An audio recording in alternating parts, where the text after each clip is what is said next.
And Chief Robert Kilpatrick and his attorney Michael Curran join me now live. Gentlemen, thank you both for being with us. Chief Kilpatrick, I'm going to start with you. Is the ultimate end game here your goal to get your job back with LAFD? Well, Marla, I think the city had their opportunity to do that a long time ago.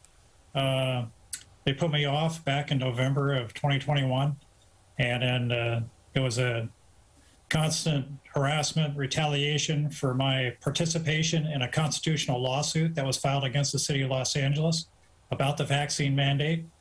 I believe the fire chief specifically targeted me because I was one of the highest ranking officials amongst that lawsuit. And they just continued forward until they terminated me, and then they took a big pause. So from here, it's just going to be handled in the courts and by my attorney.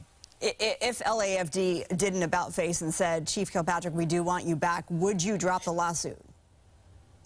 I don't think that's going to be something I'm going to be discussing. I'm going to leave my attorney to be discussing that with the city attorneys. And once the lawsuit's filed, then they can start negotiating out, and I'll let him do that. Okay. Mr. Curran, your client here, he gave his life to LAFD, I mean, almost 35 years with the department and worked his way up. What really is at the heart of this lawsuit that you filed just this week? You know, I think that's a great question, Marla. What's the heart and soul of this lawsuit? Well, my client has the heart and soul of a lion because he stood up not only for himself, not only for the United States and California constitutions, but for all of his firefighters and the Firefighters for Freedom, a big group that was part of that first lawsuit. And he said, we are going to protect and defend the Constitution of the United States and California. And that's exactly what he did. And he found himself targeted, discriminated, and harassed because of that fact. The heart and soul of this lawsuit pits actual law, the Fair Employment and Housing Act, Government Code Section 12940, against one-man rule, against political rule that we've lived under for 2 years in the state of California. We think actual law that's passed the legislative process will prevail in this case. That's where we're headed. Why the $8 million? How'd you come up with that number?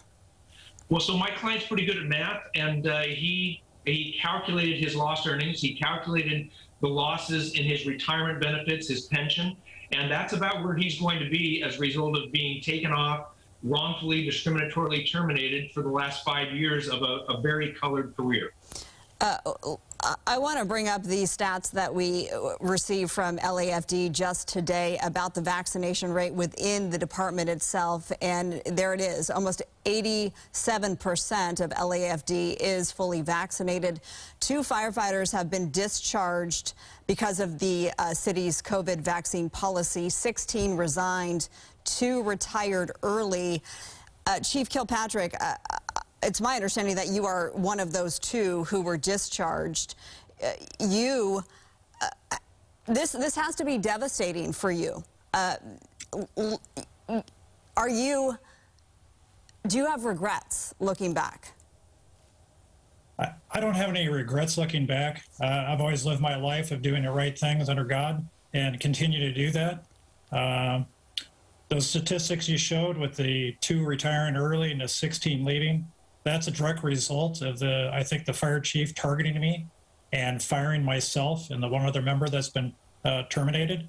I think that was his plan all along, that just go ahead and target the top of the food chain. And I mean, it's been a practice that's occurred before in history. And I think he just fell into the same thing and figured he'd get everything done that way. So I have no regrets for standing up for my people that work for me and trying to protect them from an overreach of what was occurring by our city.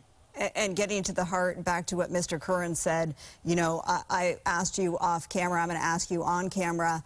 The assumption would be that you still remain unvaccinated, and your response to that, Chief Kilpatrick, is?